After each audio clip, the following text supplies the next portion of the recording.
겸손으로 허리를 동이라라는 제목으로 이 시간 하나님 말씀을 함께 나누겠습니다. 신앙의 길은 언제나 영적 전쟁터와 같습니다. 우리의 마음을 흔드는 죄의 유혹은 가장 먼저 이 하나님과의 관계를 방해하며 또 내면 가운데 자기 중심적인 교만과 그리고 불평, 분노를 불러일으키는 것으로부터 시작되죠. 이러한 영적 전쟁은 육신의 눈에는 보이진 않지만 가정에서 또 사회에서 또 교회 공동체 안에서 우리와 가장 가까운 그 관계 속에서 늘 죄의 이 유혹으로 공격하고 우리 곁을 맴돌고 있습니다. 사람과의 이 관계 속에서 갈등이 일어나는 이유는 본인의 그 관점이나 생각 또 감정이 타인과 같아야 한다고 생각하기 때문입니다. 어쩌면 사람은 모두 다 생각이 다를 수 있고 또 성격이 다를 수 있는데요. 모든 것을 자기 중심적으로 맞추려고 하면 반드시 싸움이 일어납니다. 죄는 바로 하나님과의 관계에서도 말씀보다는 내 생각 그리고 내 주장이 강해질 때 불순종과 그리고 불신앙이 일어나는 것입니다.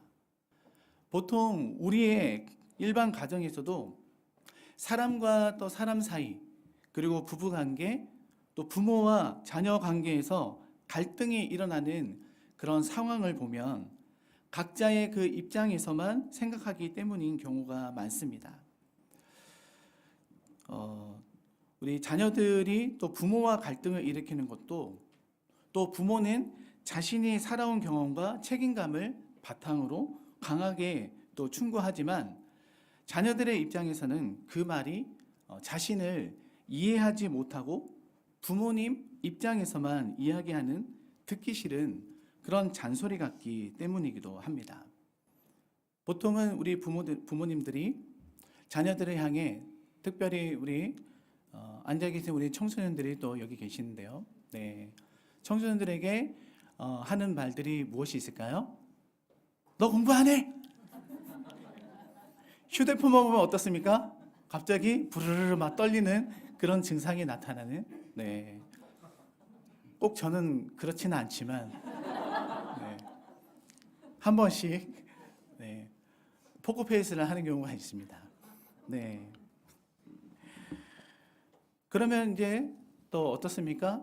이제 또 부모님의 푸념이 이제 나오기 시작하는 것이죠. 그러면서 이제 시작됩니다. 라떼는. 네. 그러다 보니 이렇게 감정적인 그런 언어와 그리고 소소한 말투 차이가 오해와 그리고 갈등의 골을 깊어지게 만들기도 합니다. 부모는 자녀의 호르몬 변화나 가치관 또 생활 방식, 이 문화의 차이를 이해하려고 노력하고 자녀는 이 부모님의 그 사랑을 신뢰하는 마음으로 서로를 이해할 때 관계가 회복되고 또 죄를 멀리하며 하나님 말씀 앞에 함께 예배하는 또 가정 공동체가 되는 것이죠. 가정의 이 예를 들었지만 이 직장과 교회 공동체에서도 마찬가지입니다. 하나님 앞에서 신앙으로 겸손한 사람은 나 아닌 바로 다른 사람의 입장과 감정을 존중할 줄 아는 사람입니다. 그렇게 죄의 유혹에 속지 않고 승리하는 것은 바로 이 마귀를 이기고 하나님과의 이 관계 속에서 공동체를 굳건하고 건강하게 만드는 신앙인의 참된 삶인 것입니다. 결국 우리는 신앙생활 속에서 이 관계의 갈등과 그리고 죄를 일으키는 감정적인 상황은 단순한 성격 차이의 그 때문만이 아니라는 것을 깨닫게 됩니다. 주 안에서 서로의 마음을 이해하지 못한 데서 비롯된 이 영적 싸움, 결국 그러한 갈등 속에서 이 마귀는 우리를 하나님과 멀어지게 만들려는 이 목적으로 다가온다는 사실을 우리는 기억해야 하는 것입니다. 삶의 모든 영역 속에서 우리는 죄와 그리고 교만, 신앙인으로서 넘어지게 만들려는 이 마귀의 이 공격 속에서 눈에 보이지 않는 영적 전쟁 중에 있습니다. 본문 이 베드로전서 5장 5절에서 11절은 이러한 신앙인의 이 삶에서 항상 서로 겸손하게 행하며 하나님의 말씀에 순종할 것과 그런 신앙인의 삶의 승리가 바로 마귀를 대적하는 하나님 앞에서의 겸손함을 강조하고 있습니다. 이 겸손의 사전적 의미는 자신을 낮추고 남을 높이며 또 교만하게 행동하지 않는 태도, 즉 자신을 과대평가하지 않고 다른 사람을 존중하며 자신의 그 한계를 아는 태도를 말합니다. 성경에서 말하는 겸손은 이런 차원에서 더욱 나아가 영적으로 하나님과의 관계를 바로 세우고 주변과 또 화목할 줄 아는 올바른 자기 인식 그리고 삶의 태도 전반에 걸친 겸손한 덕목, 영적 덕목이라고 말할 수 있는 것입니다. 이 성경적 겸손의 핵심은 바로 하나님 앞에서 자신의 위치를 바로 아는 것이죠. 또한 겸손은 하나님을 경외할 줄 알고 그 말씀 앞에 철저히 자기 자신을 복종시키며 단순히 그 사람 앞에서 비굴하게 낮아지는 것이 아니라 하나님의 이 말씀에 근거하여 자기 자신의 그 인격을 성숙하게 하며 하나님의 뜻에 항상 순복하는 그런 태도임을 잊지 않는 그런 저와 여러분이 되시기를 간절히 소망합니다. 오늘 우리가 함께 살펴볼 이 베드로전서 본문은 당시 이 박해와 그리고 고난 속에 있던 흩어진 성도들에게 위로와 그리고 권면을 주기 위해 쓰여진 격려의 그런 서신입니다. 베드로는 이 서신의 말미에서 크게 두 가지 태도를 교회의 성도들에게 당부합니다. 하나는 바로 타인과의 관계에서 겸손하라라는 것입니다.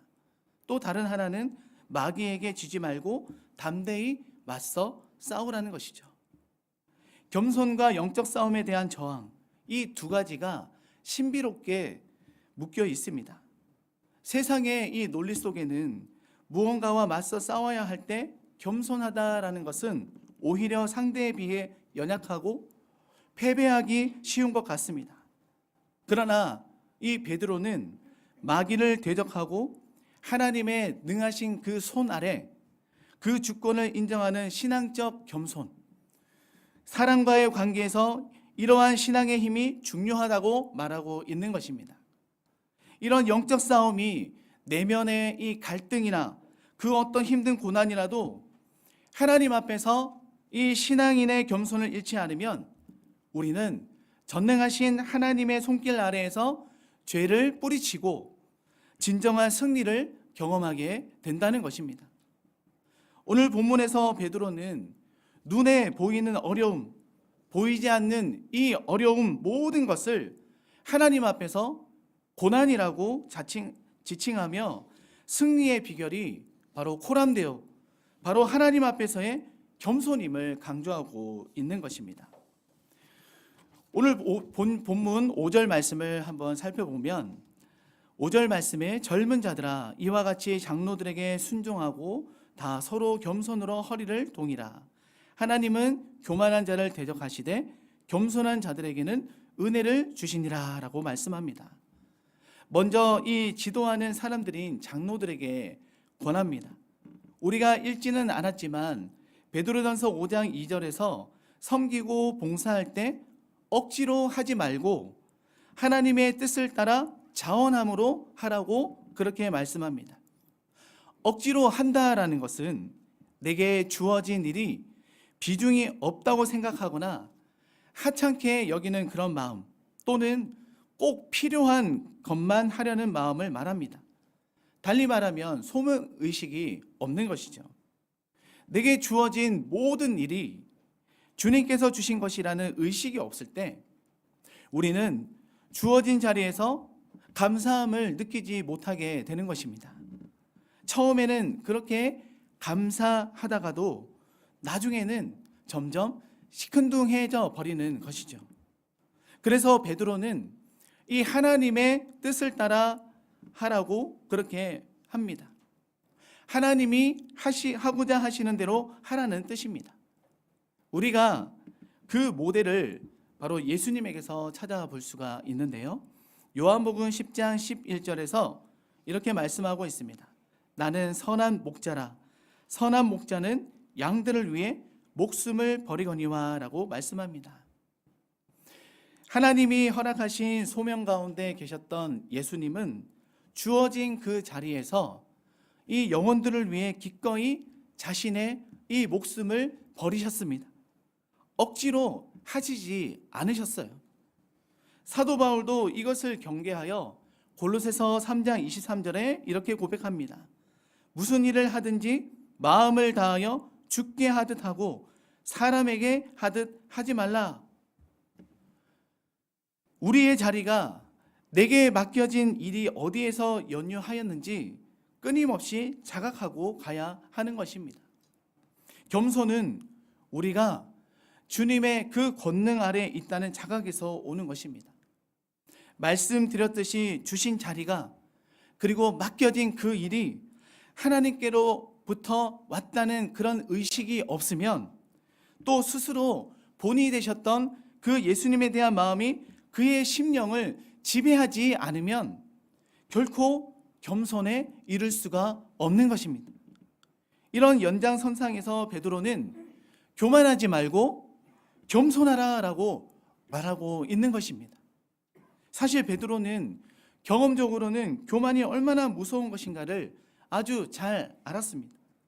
다른 사람들은 다 주님을 버릴지라도 자신은 뭐라고 그랬습니까? 절대 그렇지 않다고 소리를 쳤습니다. 큰 소리를 쳤죠.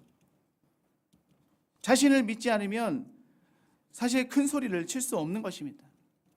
나는 다르다라는 자기 의식이 없으면 이런 말을 못하는 것입니다. 자기에게 무엇인가 내 것이라고 만져지는 것이 있기 때문에 그것을 들고 흔드는 것입니다. 그런데 우리가 똑같이 그러고 있는지 모릅니다. 교회에서 또 사회에서 또 가정에서 여러 모양으로 이런 류의 큰 소리를 내곤 합니다. 나는 다르다. 내가 옳다. 저게 문제다. 나는 안다. 여러분 혹시 찔리진 않습니까? 그 바탕에는 자기에게 만져지는 것, 주님 아니고서는 내가 주장할 수 있는 것, 그런 것이 있기 때문입니다. 그러면 가족이나 따르는 사람들에게 권위적으로 주장하게 되고 폭군이 되고 또 지도하는 사람들에게는 그거 틀렸어. 그 사람은 안 돼. 하게 되는 것입니다. 우리는 하나님 아래에 있다는 것을 결단코 잊지 말아야 합니다. 하나님의 권능의 손 아래서 결코 큰 소리 칠 수 없는 존재가 바로 우리들이다라는 것이죠. 우리는 이미 한번 크게 실패한 종입니다. 크게 실패한 사람입니다. 아담으로부터 또 바벨탑 사건까지, 노아의 사건까지, 또 광야에서, 그리고 이 시대의 역사 속 그 사건들마다 우리는 늘 패망의 선봉이요 넘어짐의 앞잡이인 그런 교만으로 번번이 인생의 그 쓴맛을 보아왔습니다. 문제라는 것이 보이면 모두 와 일어나서 이러쿵 저러쿵 막 한마디라도 더 내는 외침은 점점 쌓여져 가는데, 그에 반해서 뒤로 잠잠히 물러서서 묵묵히 무릎 꿇고 권능의 그 하나님 앞에 엎드리는 그런 하나님을 향한 영성은 많이 사라지고 있습니다. 여러분, 우리가 교만해지면 주님은, 우리 하나님은 우리의 밑바닥을 보게 하십니다. 자신의 밑바닥을 보신 적이 있으십니까? 그 형편없음과 그리고 그 연약함을 발견하게 됩니다. 우리가 하나님의 능하신 손을 의식하고 그 십자가 아래에서 겸손히 살아가면 하나님께서는 우리를 돌보아 주시며 붙들어 주시는 하나님이신 줄로 믿습니다. 우리가 어떻게 해보려고 용쓰지 않더라도 하나님께서 그런 귀한 사람을, 하나님의 자녀인 그런 겸손한 사람을 하나님의 때에 높여 주신다라는 것입니다. 하나님은 교만한 자들을 대적하시되 겸손한 자들에게는 은혜를 주시는 분이신 줄로 믿습니다. 그리고 본문 6절과 7절 말씀을 보면 그러므로 하나님의 능하신 손 아래에서 겸손하라. 때가 되면 너희를 높이시리라. 너희 염려를 다 주께 맡기라. 이는 그가 너희를 돌보심이라.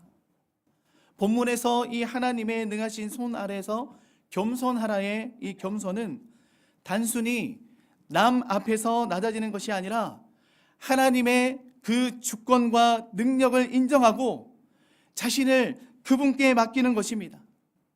우리의 힘으로 해결하려 들 때 오히려 우리에게 찾아오는 것은 염려가 더 커져가는 것입니다.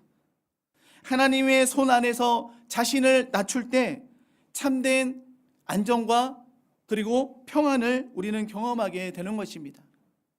그리고 때가 되면 높이신다는 그 말씀은 하나님께서는 우리의 타이밍과 방식으로 일하십니다. 우리의 조급함과 그리고 불안은 하나님 계획의 일부를 방해할 뿐입니다. 겸손은 결국 하나님의 뜻 안에서 하나님의 영광과 그리고 승리를 경험하는 길인 것입니다.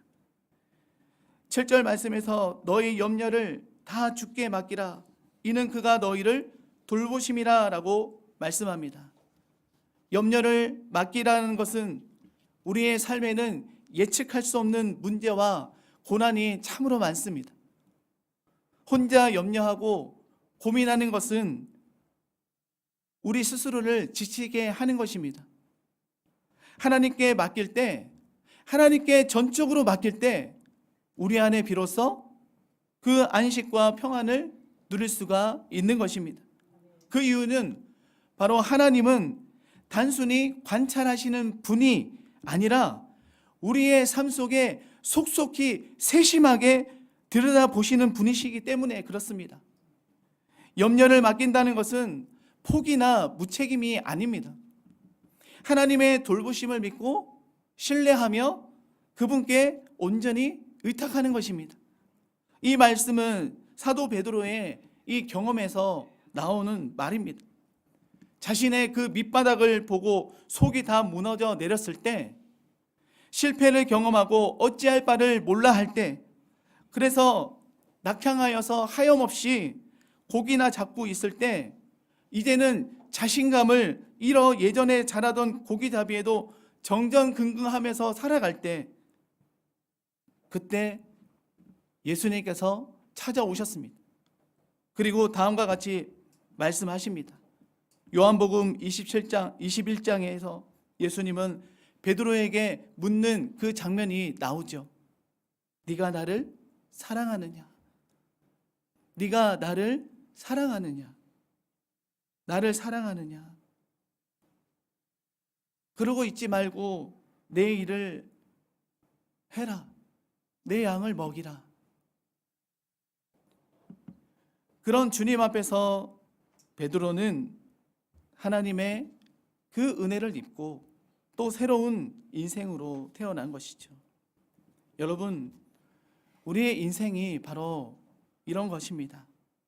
우리가 결코 괜찮은 사람이 아닌데 우리 주님의 손이 우리를 붙들어 주시는 은혜로 인해 우리가 새로운 삶으로 다시 거듭나게 되는 줄로 믿습니다.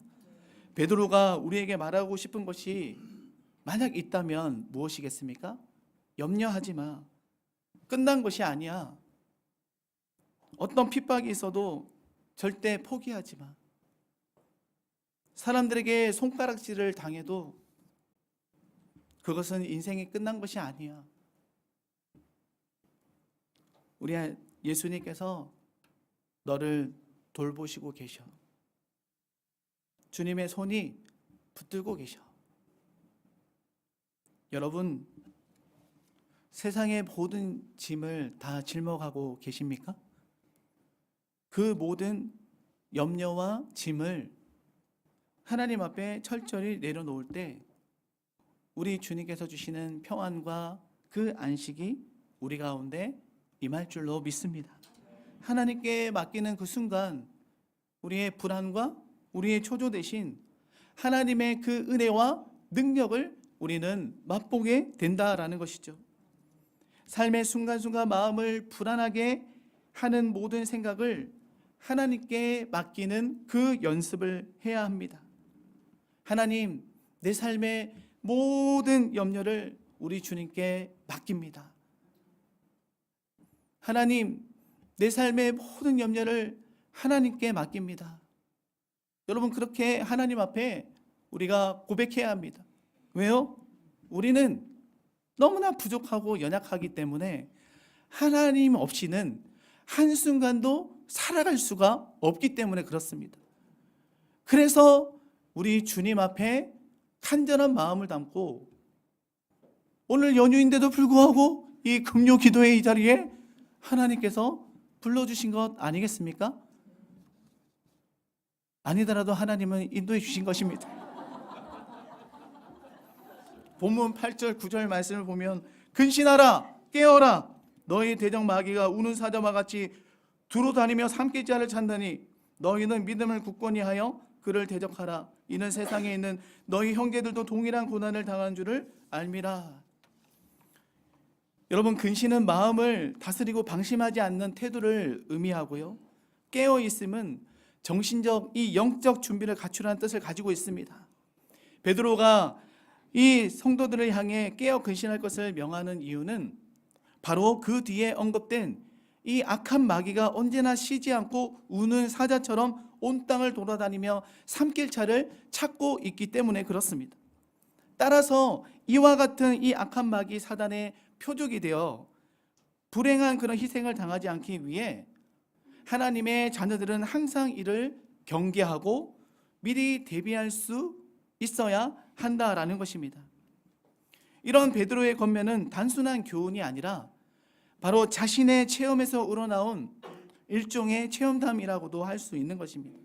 왜냐하면 그는 예수님께서 그토록 깨어 기도할 것을 말씀하셨는데도 불구하고 이 게으름 속에 영적 잠에 빠짐으로 인하여서 이 사단의 희생물이 되어 예수님을 부인하는 철저한 실패를 경험한 인물이기 때문입니다. 그렇다면 구체적으로 사단은 어떤 자를 주된 표적으로 삼는 것이겠습니까? 흥미롭게도 이에 대해서는 오늘 본문에서 베드로가 묘사하고 있듯 사자의 경우를 통해 쉽게 알 수 있습니다. 여러분, 사자는 먹이를 탐색할 때 어떻게 사냥을 합니까?